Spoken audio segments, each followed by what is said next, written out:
Hello everybody, I'm Julian, this is Bob, and welcome to RF&P Park here in Glen Allen, Virginia. You may have been to RF&P a few times, whether just to walk, play baseball, softball, tennis, but you never really gave any thought to why it's called RF&P.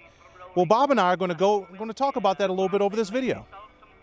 There's been tens of thousands of people that have been playing softball, baseball, football here on the property. They've probably seen these cars and wondered why it's called RF&P. It seems like we're miles away from the train tracks. If you drive from our back baseball field all the way to the tracks on Mountain Road, it's almost 2 miles. But actually, if you look on a map, we're only about 1,000 feet from the tracks.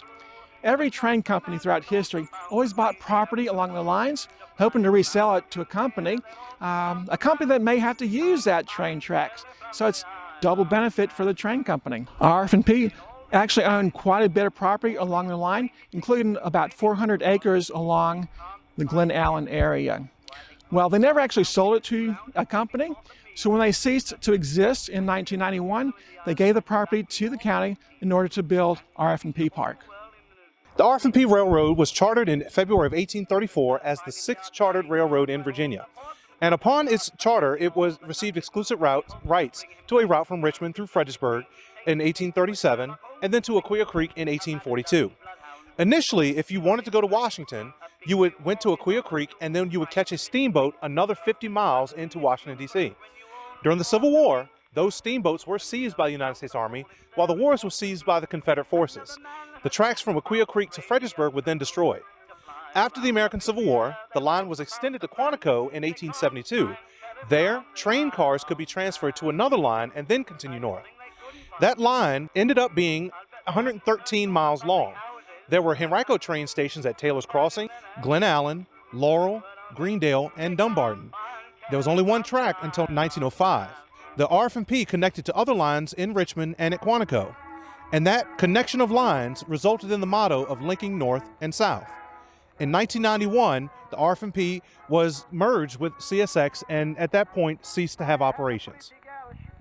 Here we're standing at the Boxcar. 50-foot Boxcar is the current workhorse of our railroads today. It moves freight. The boxcars can carry a wide range of products, including rolled paper, pulp, newsprint, metals, building materials, appliances, food products, anything that might be on a pallet. Before trains, well, all that freight had to be moved by the river or on a wagon. It was a slow process.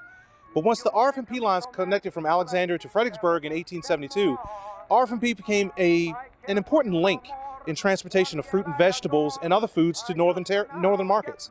Everybody's been stopped at the train track watching the train go by, and you probably noticed a lot of these numbers, abbreviations. What do they mean? Well, hopefully I'll be able to answer some of those questions. So first of all, we have CAPI. That actually means capacity. How much weight can the boxcar carry? In this case, it can carry 148,000 pounds. Load limit, that's actually the maximum that this car can carry. Sometimes they'll be the same, sometimes the capacity will be just a little bit lower. Here we have LTWT, that means lightweight. That's actually how heavy the car weighs as it is empty. In this case, this vehicle weighs over 71,000 pounds. So we have AC7, that's a location code. I'm not sure exactly what that means, but 84 will be the year that the car was last measured at its light weight, so it'd be 1984. This is extreme width. At what point is the car the widest? And for this vehicle right here, it is 10 feet, 8 inches, and the height determines where that widest part is. In this case, it is 13 feet, 7 inches. EW means eave width. Right at the top of the car is the eave, and that occurs at 14 feet, 5 inches. And these, I guess you can kind of figure out what these mean. IL means the inside length, IW, the inside width, and IH is the inside height.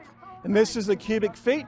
Very important when you're trying to load your boxcar. So as you see above me, this is the logo for the RF&P. As you can see, RF&P almost acted as a funnel. There's lots of rail companies north, there's a lot of rail companies south, but pretty much in Virginia, there's primarily one, and that's the RF&P. So most companies would be using the RF&P as they're traveling up and down the East Coast. Last abbreviation I want to mention is this one right here at the bottom. BLT does not stand for bacon, lettuce, and tomato, the cargo that it would carry. It stands for built, meaning the year that it was built. So as you can see, it was built in February of 1963. We interrupt this program for a very important message. It's time for vocabulary words. Gangway, the connection between two passenger cars to prevent people from falling over. And our next vocabulary word is bogie, which is actually the undercarriage assembly consisting of the brakes, the springs, the axles, everything you see right here. Cupola, a small dome-like structure on top of a building, or in this case, on top of a train car. And here I am standing next to the coupler, a mechanism used to connect one car to the next.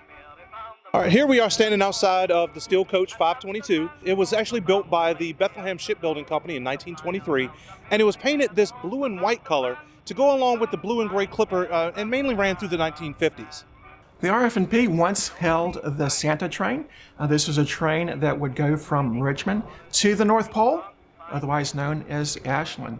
Can you imagine a train car full of kids excited to go see Santa? Well, during the Christmas time, this is what would happen. The train would head to Ashland, pick up Santa and the Snow Queen from Miller and Rhodes, turn around and head back to the Richmond station, although they did go a little bit slower to accommodate Santa to be able to see all of the children. Once upon a time, having the mail delivered on time required a train car. Behind me is Railroad Post Office Car 103, built by the American Car Foundry in 1916. This particular car behind me was used until 1970. Over time, how the post office delivered mail through trains evolved over time. Initially, the mail was just collected at the post office in bags, brought to the train, and was dropped off at each city as they traveled down the rails. But eventually, they decided that it was more feasible, more practical to process the mail inside of a train. So as they'd go through a town, they'd pick up the mail, and even sometimes you personally would be able to bring your mail to the train and they would deliver it inside. So there would be workers inside, be several bins, one for each town along the way. So you had to be very good as a post office worker on a train. Your accuracy had to be close to 90% to make sure the mail got delivered appropriately and accurately. The mail car behind me, you can imagine with the train, sometimes they are going to stop in a local town, sometimes not. Well, what if the post has to be delivered? Well, an arm would be attached to the door right behind me. The door will be open. And, well, as they are going by that town, the local train station would put a bag of mail out on an arm, extend it out, and the train would catch it as they're going by.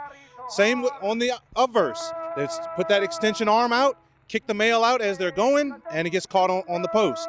So you may not want to send your fragile items. Finally, last but not least, we have weighing in at 51,000 pounds, we have Caboose number 904, built by the International Car Company in 1974 for the small price of only $29,000.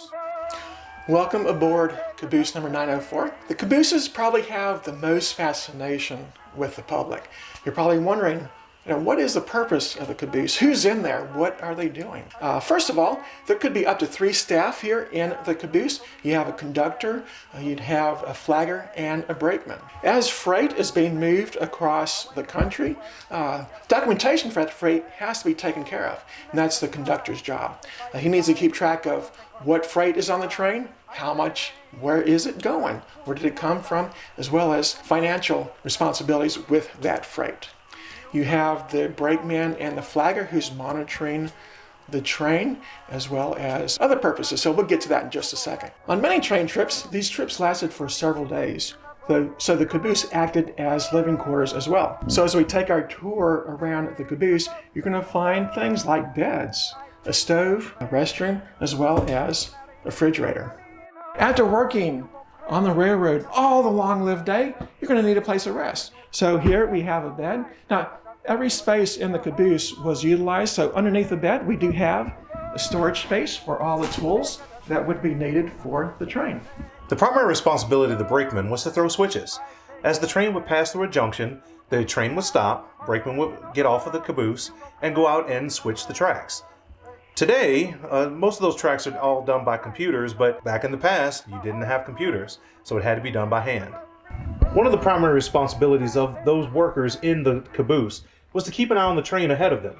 Keep an eye to make sure that the boxcars aren't coming off the rails, make sure the freight has not shifted, keep an eye on the brakes to make sure there aren't any potential damages with those, such as smoking or flames. One thing you don't want to do is lose thousands of pounds of freight or lose thousands of dollars when you lose that freight.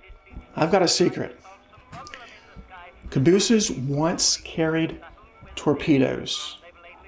Yes, they actually did. Now, train competition was fierce back in the 19th century. If you saw a competitor on your tracks, you had to defend your territory, right? So they'd grab a torpedo. No, I'm sorry. No, I'm just kidding. They didn't. Well, they actually did have torpedoes. Now, torpedoes were a signaling device. It was about the size of a deck of cards, and it had two aluminum straps on the side. So if your train broke down, how were you going to signal the train behind you? Well, the flagger would take one of those torpedoes, walk down about 1.5 miles down the track, attach it to the rail, so that if the flagger wasn't there personally to warn the train, this device would be set off when the next train ran over it. It'd create a loud noise. The engineer would know that something is wrong, and he'd stop the train. You also see that they have fusees. Those are just basically flares for night use. Unfortunately, we don't see cabooses anymore. So what doomed them? Well, Julian already mentioned one thing, is automation. As technology evolved over time and communication developed, there was no need for a caboose. You're able to communicate through radio.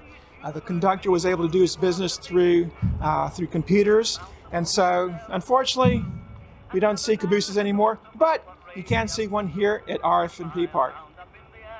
On behalf of me, Bob, and my friend Julian, thanks for watching. Hope to see you soon at RF&P Park. I'll bet they haven't searched all the public houses. Soon find him then, eh?